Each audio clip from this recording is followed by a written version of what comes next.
Hello and welcome to the Captain's Blog. For many of you, this is the very first time you've ever heard my voice. Some of you have been following me for 3 years now on MySpace, and some of you are brand new. Either way, thank you so much. By now you have read my anaphylaxis blog, so you know that I just took a year off and you know what was wrong. It was actually 1 year ago today, July 6th, 2008, that I went into anaphylactic shock for the first time. I have been dealing with that for the past year. When I came back, a lot of you were worried and asked what was going on, where I'd been, and why I disappeared for a year. And I was really overwhelmed by the outpour of kindness and concern from you guys. Some of you have been following me for 3 years, some of you are brand new readers, but everybody wanted to know why I'd been gone for a year. I honestly had no intention of bringing this up. I feel as though all of us, and I've always really believed that we come to MySpace for a distraction, to have fun, to interact with each other. Whether you are reading my blogs over a cup of coffee in the morning, or you need a distraction from work and you need to take a 10-minute break and read something interesting, I think you log on to MySpace to come to my page and distract yourself, have fun, interact with everybody, have fun chatting with people on my blogs. That's why I come to MySpace. I don't think we come here to be depressed and to hear drama blogs and to put up with other people's bullshit, or to hear boo-hoo, poor me, why is this happening to me, or listen to me whine and bitch. I don't think we come here to be guilted into giving people money or listening to people's sob stories. So I wasn't going to bring this up.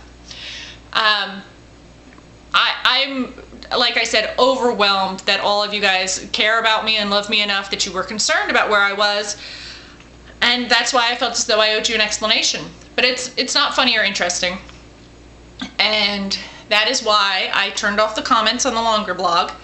I love you guys, but I don't need to hear, oh my God, you poor thing, poor you, why is this happening, this is horrible, and I send you my best, all my love, I hope you get better.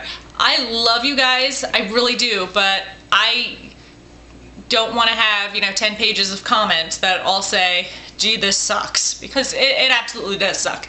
And I'm dealing with that on a regular basis. I'm leaving the comments on the second blog because I'm much more interested in hearing how you tell people in your life that you love them, especially when it could be your very last chance. So that is what I'm dealing with on a daily basis. You've seen in my new pictures, I have my medical alert bracelet, I carry EpiPens with me, I carry liquid Benadryl with me in case my throat's closed up and I can't swallow the pills, which one of them fell out because they're in this little container here. I have the Benadryl pills with me, I have Zyrtec with me, Claritin with me, and I have EpiPens with me. If I go into anaphylactic shock, I need to be injected with one of these, and somebody needs to call 911, and then I need to be injected with the other one within 15 minutes. And if I need a third one, hopefully by then the EMTs will be there.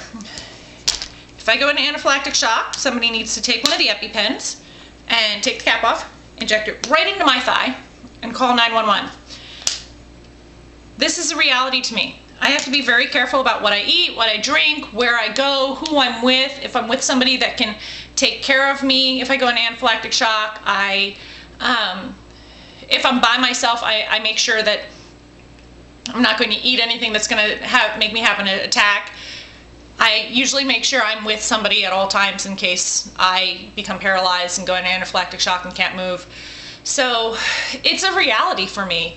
It's something I'm dealing with every day, and I love you guys for caring, and you guys do great things for me. You support me, you encourage me, you give me tons of self-esteem and confidence, and I really love a lot of the relationships I've formed with you guys over the years.